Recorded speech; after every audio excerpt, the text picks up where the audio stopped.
Started out as a private in the Airborne Infantry. Went to Vietnam in 1965 as a U.S. paratrooper. And in fact, we were on the first full Army air assault mission with the Huey in probably the first week in June of 1965. And then several times we would go on air assault missions with the Huey. And I was medically evacuated twice in 1966. And then 2 years later, I went to flight school and learned how to fly Hueys, graduated as a warrant officer, went back to Vietnam in 1968 and flew gunships, Huey gunships. And it was a tremendous aircraft. Like I said earlier, it is the icon of the Vietnam War. When you talk about the Huey, everybody thinks of Vietnam. Saved a lot of human lives. In fact, it was a fact that once you were wounded, you had a pretty good chance, if they could stabilize you on the ground, that you were going to survive. And that was a tremendous asset of the Vietnam War, was the Huey. It started out with the Huey. A model was the first one they had. I learned to fly them in flight school. When I got to Vietnam in 1969, the Delta model was the big aircraft. I flew Charlie models, which was a B model modified to carry guns and rockets. It had a different rotor head. It had the same rotor head that the Cobra was going to have when it came into effect. And it was a very, very good aircraft. It was a very heavy aircraft, and sometimes it was very difficult to get it off the ground.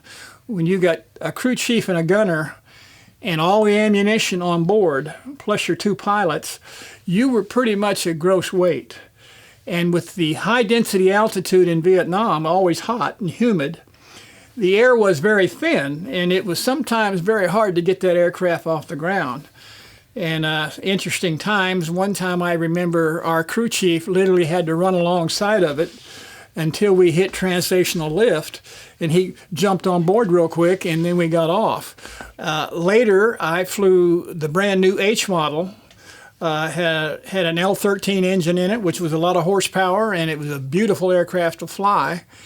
And in fact, we left a lot of them in Vietnam when we left, but such a tremendous aircraft. It could do everything. It was so versatile. Like I said, I flew guns. It flew resupply missions. It flew dust off. It just did everything that you would want a helicopter to do. Our mission was to protect other Hueys as they were going to a hot LZ, and we would cover them by firing on the flanks, keeping the enemy's head down, if you will, or troops in combat that were actually in combat. We were their ground air support, and our mission was to take out bad guys. So we did that, and Huey did it quite well. I guess my greatest thought as I look back on it were the men I fought with on my first tour in '65. These were infantrymen. We went over from Okinawa in 1965. May 5th, we were the first Army unit deployed in Vietnam.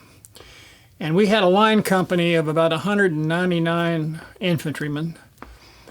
All but about 46 were either killed or wounded. But the unit also, and I learned a lot of people don't like to think about this, but our mission was to help the South Vietnamese maintain their own sovereignty.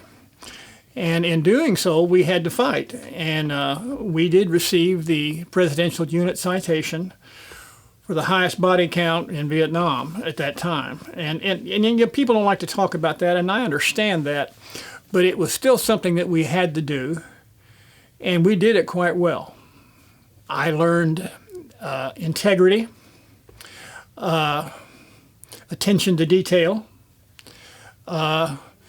loyalty.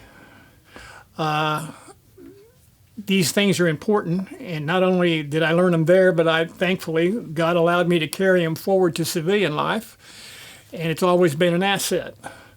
One thing about a soldier is, he's concerned about, well, when the time comes, will I do my job? And My brother on my right and on my left, didn't matter what color they were or where they were from, they were my brother. And it was up to me to make sure that I did everything to help them. So selfishness kind of went out the door.